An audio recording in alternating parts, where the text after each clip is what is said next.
Friends, Mumbai వాళ్ళు ఎట్టకేలుగు match అయితే గెలిచారు. దాదాపు 13 సంవత్సరాల తర్వాత వాళ్ళు ఐపీఎల్ ఆడుతున్న ఫస్ట్ మ్యాచ్ అయితే వాళ్ళైతే గెలిచారు. దానిలో రోహిత్ శర్మ ఆడిన మాస్ ఇన్నింగ్స్ చూస్తే మతిపోయింది.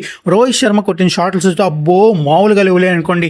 నిన్న సేమ్ ఎస్ఆర్హెచ్ మీద ఆర్సీబీ ఆడేటప్పుడు ఎలా అయితే విరాట్ కోహ్లీ ఒక క్యాచ్ అయితే డ్రాప్ చేసి 50 రన్స్ అయితే కొట్టాడో, సేమ్ అదే స్టైల్లో ఈ రోజు కూడా రోహిత్ శర్మ ఫస్ట్ క్యాచ్ అయితే డ్రాప్ చేశాడు. ఆ తర్వాత 50 రన్స్ 78 రన్స్ అయితే కొట్టాడు. అది కూడా మామూలు కొట్టుడు కాదు. మనకి రోకో షో అయితే ఫస్ట్ మ్యాచెస్లోనే వాళ్ళిద్దరు వాళ్ళ పర్ఫార్మెన్స్ అయితే చూపించి అద్దరు కొట్టేశారు.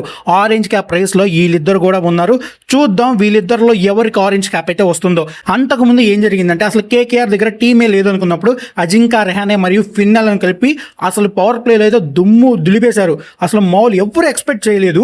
వికెట్లు పడతాయేమో అనుకున్నారు కానీ అసలు దుమ్ము దులిపేసి మామూలుగా రచ్చరచ్చ చేస్తారు అనమాట. ట్రెంట్ బోల్ట్ వికెట్ తీలా, బూమ్రా వికెట్ తీలా, అసలు అనుకున్న బౌలర్లు ఎవరు వికెట్ తీలా. కాకపోతే వాళ్ళు అందరూ ఫెయిల్ అయినా కానీ షర్దుల్ ఠాకూర్ నేను ఉన్నాను అని చెప్పి షర్దుల్ ఠాకూర్ అయితే 3 వికెట్లు అయితే తీశాడు. అందులో కెమెరాన్ గ్రీన్, అజింకా రహానే మరియు ఫిన్ అలెన్ అయితే ఉన్నారు.